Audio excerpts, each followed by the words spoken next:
So, ఇప్పుడు nasal drops ఎట్లా వేయాలనేది చూద్దామండి. సో, ఎప్పుడైనా ఏ డ్రాప్స్ అన్నా వేసుకునేటప్పుడు మనం ముందు హ్యాండ్స్ అనేవి మంచిగా వాష్ చేసుకొని ఆఫ్టర్ దట్ ఇప్పుడు కామన్ ఇది డీకంజెస్టెంట్ డ్రాప్స్. ఈ హెడ్ అనేది టేబుల్‌కి కొంచెం ఎడ్జ్‌కి తెచ్చి హెడ్‌ని ఇట్లా ఫ్లెక్స్ చేసి సో, ఇనీషియల్‌గా నోస్ కొంచెం బ్లో చేపిచ్చాలి. బ్లో చేపిచ్చినాక సో, ఫస్ట్ రైట్ నాస్ట్రిల్‌లో మనం ఒక 1, 2 డ్రాప్స్ వేసినాక ఇప్పుడు పేషెంట్‌ని ఇన్‌హేల్ చేసుకోమనాలి. మంచిగా ముక్కుతో గాలి తీసుకోమ్మా. మంచిగా ముక్కుతో గాలి తీసుకోండి. ఓకే. సో, ఇట్లా ముక్కు నుంచి గాలి తీసుకున్నాక ఒక 2, 3 మినిట్స్ ఇదే పొజిషన్‌లో మనం పేషెంట్‌ని ఉంచాలన్నమాట. సో, సేమ్ ప్రొసీజర్ లెఫ్ట్ నాస్ట్రిల్‌లో కూడా చేస్తాము.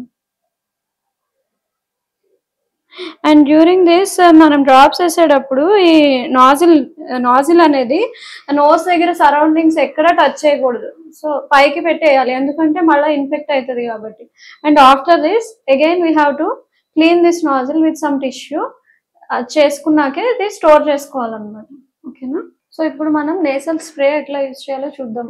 So, this is the steroid nasal spray. యూజువల్‌గా ఇది అలర్జిక్ రైనైటిస్ కేసెస్‌లో మనం ప్రిస్క్రైబ్ చేస్తాం. సో, వెనెవర్ స్ప్రే చేసేటప్పుడు ఫస్ట్ వాళ్ళకి నోస్ బ్లో చేసుకోమని అడ్వైస్ చేసినాక మనం ఈ నాజిల్ అనేది తీసేసినాక అసలు స్ప్రే వస్తుందా లేదా జస్ట్ టెస్ట్ చేసుకోవాలి. ఇట్లా వస్తే మిస్ట్ అనేది వస్తుంది.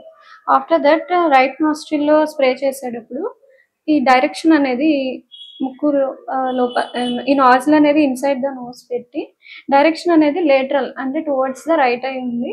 అప్పుడు మనం ఇది ఒక పఫ్ స్ప్రే చేయాలి. స్ప్రే చేసినాక దాన్ని ముక్కుతో గాలి తీసుకోమని చెప్పాలి. And after that same procedure is repeated on left side. Whenever left side spray చేసేటప్పుడు